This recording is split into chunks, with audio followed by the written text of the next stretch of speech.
तो मेरे पिछले वीडियो में हमने बात की थी, can Nifty sustain this rally. तो वो चलने को तो शुरू तो हो गया था, उसने 24,200 फाइनली ऊपर क्लोजिंग दिया और ऊपर भी गया, पर वो वापस नीचे को आ गया। ईरान यूएस की news I, peace deal broken and the market crash. फिर उसके बाद क्या अब ये रैली ख़त्म हो गई या ये इधर ही अटकी रहेगी? फिर तो वो डील भी नहीं चल रही। क्या होगा आगे निफ्टी का? चार्ट देखते हैं, उससे हमें पता चलेगा। हर चीज़ का आंसर चार्ट में है। तो देखते हैं, जो हमने सपोर्ट और रेजिस्टेंस की बात की थी, क्या निफ्टी उसके अकॉर्डिंग चल रहा है या ये ईरान यूएस न्यूज़ से पूरे चार्ट्स बिगड़ गए हैं और उसके सपोर्ट रेजिस्टेंस सब टूट गए हैं? देखते हैं। This video is for educational purposes only and does not constitute investment advice. तो निफ्टी के वीकली चार्ट में आप देखेंगे, इवन दो ये बुलिश जोन में है, पर यहाँ पे बहुत सारी ऐसे छोटी छोटी कैंडल्स बन रही हैं, which shows that there is uncertainty between the bulls and bears कि किस साइड को जाना है। At the same time 24,500 to 600 के जोन में ये रेजिस्टेंस है। ये इसको जब क्रॉस करेगा तो फिर ये 50, ये वाला जो लाइन है ये 50 एम है, तो ये अराउंड 24,783 पे है। तो ये 50 डे जो मूविंग एवरेज है, ये इसका नेक्स्ट टारगेट यहाँ से है, जो फर्स्ट टारगेट हो सकता है। If you look at this, there is a gap here, and this gap could act like a resistance for some time, which is around 24,989। तो ये जब यहाँ से जाकर 24,783, जहाँ इसका 50 MA है, से 24,900 तक ये जा सकते हैं। एक बार इसने यहाँ से ही ये क्रॉस कर दिया 24,600 का रेजिस्टेंस। इसके डेली चार्ट में आप देखें तो जैसे जो मैंने पहले बात की थी, तो अराउंड 24,000 ये जो जोन है, this is where the big money is taking positions. और मैं आपको ये भी बता दूं, ये पहले भी ना इन अप्रैल ये यही जोन था जहाँ पे बिग मनी ने पोजीशंस लिया था। तो इसमें पता नहीं चलता कि वो डिस्ट्रीब्यूशन है कि एक्यूमुलेशन। डिस्ट्रीब्यूशन मतलब it will come down, accumulation मतलब it will go up from here, कि how they are taking the positions, long और शॉर्ट। और ये जो था 24,000 का जोन, यहाँ से ये पता चल गया ये तो डिस्ट्रीब्यूशन था, क्योंकि ये इसके बाद यहाँ पे इसने देखो इस साइड में लोअर हाई बनाया धीरे धीरे, इससे पता चलता है। और फिर इसने ये तोड़ दिया और ये नीचे की तरफ आया। तो we just have to follow whatever they do. That's the best strategy, in terms of taking positions which are in line with where the big money is going. अब यहाँ पे ये वापस आ गया इसी 24,000 के जोन पे। अब जो ये है कि अभी भी ये नहीं पता था कि ये डिस्ट्रीब्यूशन है कि एक्यूमुलेशन है, but if you look at it, इसने इस बार यहाँ से हायर हाई बनाया है, यहाँ पे हायर लोअर हाई बनाया था। So these kind of signs are there which show that this could be more of accumulation, and यहाँ से ये ऊपर जाना चाहिए, because despite everything, despite the news, see जब पीस डील हुई तो ये ऊपर आया, ठीक है, और ये यहाँ पे फिर घूमता रहा। फिर पीस डील टूटी तब भी ये इधर ही है, मतलब it's still on the support zone. This looks like a positive setup. The whole bullish structure of Nifty is still intact, क्योंकि इसका जो ये मेन सपोर्ट एक तो है जो अराउंड 23,780 के अराउंड है, और यहाँ से अगर ये नीचे भी जाता है तो ये नेक्स्ट इसका 23,645 पे ये सपोर्ट है, because that's where the gap is filled. It's not necessary that the gap will be filled. In fact अगर नहीं फिल होता है तो और भी ज़्यादा है कि chances कि it's a really bullish scenario. If you look at the Fibonacci retracement, इसका 61.8% भी अब 23,638 के अराउंड है। So which means all the more कि ये जो है यहाँ पे 61.8% का सपोर्ट है, एक कैप सपोर्ट है ऑन 23,645। तो this is a very strong support. जब तक ये टूट के यहाँ पे नीचे नहीं क्लोज होता, तब तक you will always keep buying on the dips. अब आप देखिए भी, ये जैसे यहाँ से जब ये ऊपर गया, जब जब डिप आया, फिर ये वापस ऊपर गया, ये डिप आया फिर ऊपर गया, फिर डिप आया फिर ऊपर गया, फिर डिप आया फिर ऊपर गया, फिर डिप आया और ये फिर ऊपर जा रहा है. And it is all from the same zone. So I hope you're understanding that, because of these signs, is why, we're getting more and more confident that this is an accumulation zone around 24,000. का zone is becoming very strong. अगर ये accumulation है तो this will become a very strong support. So here if you can start buying, especially in equity at this zone, whenever there's a dip, it's a very good scenario because it's showing all the signs that it could go up from here. All this is there as long as this support, the main positional support of 23,600 is intact. ये टूटता है तो it's better to exit your positions. Work on a probability basis. You cannot predict the market, but you know what is a higher probability of a long bullish structure or a bearish one. Right now it's a bullish structure, so probability of it going higher is much better.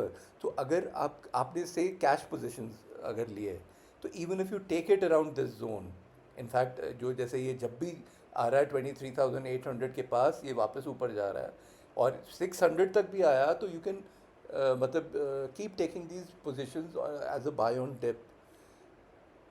But if it goes below that, it's better to exit rather than waiting. जब ये close कर जाए और conformation दे अगर नीचे जा रहा है, it's better to exit. आप ये देखो ना, आपका यहाँ रिस्क रिवॉर्ड क्या है. आप यहाँ 800 के अराउंड अगर कुछ लेते भी हो, 600, 200, 300 पॉइंट्स का सिर्फ लॉस है. But if it goes up, so where will you reach from the kind of targets we are talking about. What I explained in my last video also, from 23,600 is the first one जो ये resistance पार होता है, 24,700 to 800 जहाँ 50 MA और next gap resistance है, and goes up till 24,900, 25,000, 25,300, 600. Because if it's a bullish structure, it will go up right till here. आपका reward कितना है? From 23,800 to 26,300 position, 3,000 points, versus आपका loss कितना है? Just 300 points. So look at the risk reward here. So that's why I'm saying it's a better thing to go long in this market till this support of 23,600 doesn't break. तो अगर हम बोल रहे हैं कि अच्छा बुलिश स्ट्रक्चर तो intact है, अब एक ज़रा और छोटे टाइम फ्रेम में आर्ली में भी देख लेते हैं कहाँ कहाँ पे सपोर्ट रेजिस्टेंस आ रही है. तो if you look at this, तो पहला तो अभी ये आर्ली का 50 MA का जो 24,233 का रेजिस्टेंस है. रेजिस्टेंस जब तक ब्रेक नहीं होता है ना, तब तक इट्स अ रेजिस्टेंस ओनली. अब but at the same time you no कि आपको किस डायरेक्शन में ट्रेड करना है. अगर आपको डायरेक्शन पता चल जाए ना, तो your 90% of the problem is solved. क्योंकि अगर आप रॉन्ग डायरेक्शन में ट्रेड कर रहे हो तो फिर तो आपको लॉस ही लॉस है. बट राइट डायरेक्शन में छोटे छोटे लॉस हैं एंड बिग बिग प्रॉफिट है. तो यहाँ से हो सकता है थोड़ा बहुत ये बिकॉज रेजिस्टेंस को रिस्पेक्ट करके थोड़ा बहुत नीचे आए. बट इसके बाद फिर कहाँ है, अगर ये ऊपर भी जाता है तो इसका अराउंड 23,350 टू 23,400 के अराउंड एक नेक्स्ट रेजिस्टेंस थोड़ा आएगा. फिर हो सकता है वहाँ भी थोड़ा कंसोलिडेट करे और फिर वो 23,500, 550 और 23,600 जहाँ से वो ये फॉल शुरू हुआ था, और 23,600 के ऊपर जाता है तो then I have already told you where all we can go. So this is like if as per this chart structure अब कोई न्यूज़ आ जाए फॉर एग्जांपल, तो हो सकता है ये फिर से क्रैश हो एंड इस बार 23,800 नहीं 600 तक भी चला जाए. But as long as the supports we spoke about are intact, we are good. और बैंक निफ्टी का क्या हाल है after this crash? Let's see. ये बैंक निफ्टी का वीकली चार्ट है. और बैंक निफ्टी में भी आप देखें जो कैंडल्स बन रही हैं, even though it's they all bullish, ये भी अनसर्टन है, छोटी छोटी डोजी टाइप ऑफ कैंडल्स बन रहा है. दैट्स ऑल्सो बिकॉज यहाँ पे ये रेजिस्टेंस है एट अराउंड 57,700 के अराउंड. एक रेजिस्टेंस है, ये गैप रेजिस्टेंस, और ये these gaps are very strong. ये सपोर्ट भी का की भी अच्छा काम करते हैं और रेजिस्टेंस का भी करते हैं. आप मेरा जो वीडियो है गैप सपोर्ट एंड रेजिस्टेंस उसको ज़रूर देखना, उससे आपको गैप्स का इम्पोर्टेंस पता चलेगा कितना है. तो ये यहाँ पे इसको रिस्पेक्ट कर रहा है अभी, और ये इसके आसपास अभी चल रहा है छोटी छोटी कैंडल्स के साथ. Plus eight the same time अगर आप इसके ऑल टाइम हाई का देखें नीचे से, ये ऊपर जब जा रहा है तो 61.8% कहाँ पड़ता है, तो वो है 57,150 के अराउंड. आप देखें तो ये 61.8% भी है जहाँ पे ये घूम रहा है. इसका जो आर एस आई अगर आप देखें तो ये आर एस आई भी 60 के नीचे है, तो which and it's respecting that also. और यहाँ पे ये थोड़ा बहुत रेजिस्टेंस है, इसलिए ये कंसोलिडेट कर रहा है यहाँ पे. Now let's look at the daily chart. In my support and resistance, जो मेरा आपने मेरे जो मास्टर क्लास सीरीज़ देखे हैं उसमें आई हैव टॉक्ड अबाउट कि how the support becomes a resistance और रेजिस्टेंस बिकम्स अ सपोर्ट. अब ये जैसे रेजिस्टेंस था अराउंड 57,450 का एरिया, तो ये जो है अब ये स्ट्रॉन्ग सपोर्ट बन रहा है यहाँ. अगर वो नीचे आता भी है उसके बाद वो नीचे कंटिन्यू नहीं करता वो पैटर्न को और वो वापस उसके ऊपर जा रहा है, that means this is acting like a strong support now around ये 57,400 का एरिया. और अभी ये कैंडल वापस ऊपर चला गया, उस even though it came down, it consolidated a little, it's back up now. तो यहाँ क्या सीन है, यहाँ भी वही है. एक बार ये जो 58,600 का ये जो जोन है, इसके ऊपर ये अगर क्लोज करता है तो फिर ये 59,000 प्लस के ऊपर चल जाने के लिए तैयार हो जाएगा, because it's next resistance is at around 59,270 now. तो वो ये क्रॉस करते ही सीधा यहाँ पे पहुँचने वाला है. And this is also not a very strong resistance by the way. यहाँ से ये जो असली इसका स्ट्रॉन्ग रेजिस्टेंस आएगा around this gap zone, which will be around 60,170 से लेके 60,400 तक. तो ये यहाँ तक भी जा सकता है. क्योंकि आपको याद होगा मैंने जब वो एक्सटेंशन में भी आपको दिखाया था तो हमने बात की थी कि यहाँ से निकल के इसका जो पहला वन पे जो फिबोनाची बनता है वही अराउंड 60,100, तो इसका इमीडिएट टारगेट है. अगर ये यहाँ से जाएगा, पहले ऑफ कोर्स 59,000 क्रॉस करेगा, थोड़ा सा कंसोलिडेट करेगा और फिर यहाँ पे जाएगा. कुछ भी एकदम ऊपर नहीं जाएगा और नीचे भी थोड़ा थोड़ा आएगा, that but you don't have to be scared because of that, because you know you are in the right direction till those supports are intact, what we spoke about. और यहाँ भी आप देखें इसका जो 61.8% है 57,200 के around, which was also the overall 61.8% जो हमने ऊपर से बात की थी कि ये रेजिस्टेंस जो इसका अगर इसको क्रॉस कर दिया तो ये सपोर्ट बन जाएगा. दिस इज़ रिकन्फर्मिंग दैट 57,200 57,000 का एक स्ट्रॉन्ग सपोर्ट है यहाँ पे. And that's why even if the candle goes down, it keeps coming back up. So big money could be taking positions here also. So Bank Nifty also in a good place. Its bullish structure is also intact. And as I always say, Bank Nifty has to support if Nifty has to go up, and Bank Nifty looks like it's supporting well. और ये जो इसकी resistance जो है ये यहाँ से निकलेगी तो ये निफ्टी को भी साथ ही ऊपर ले जाएगा. प्लस अभी रिजल्ट्स का टाइम भी है, तो अभी if IT does well then also there are higher chances कि जो निफ्टी IT इतना नीचे गया था कि देन वहाँ से एटलीस्ट थोड़ी शॉर्ट कवरिंग होगी. एंड सिमिलरली बैंक्स के भी अभी रिजल्ट्स आने वाले हैं, and if they are all good then anyway nothing can stop it from achieving these levels. Of course ये न्यूज़ कैन टेम्परली डिसरप्टेड और उसको नीचे खींच ला सकता है, but those will be opportunities for you to buy on the dips is what I am telling you again and again. till the time the positional support is not broken. तो हमने देखा despite the negative news, US Iran war, the support is still intact, the bullish structure of Nifty is still intact and so is bank Nifty. And also एक बहुत बड़ी चीज़ भी prove हो गई है जो मैंने आपको पहले बात किया था कि अराउंड 24,000 के बीच में big institutional guys are taking positions. अब ये दोनों तरफ की हो सकती हैं. डिस्ट्रीब्यूशन अगर होता है तो वहाँ से फॉल आता है, और अगर अक्यूमुलेशन होता है इस जोन में वो वहाँ से फिर ये ऊपर जाता है. ये पता नहीं चलता है.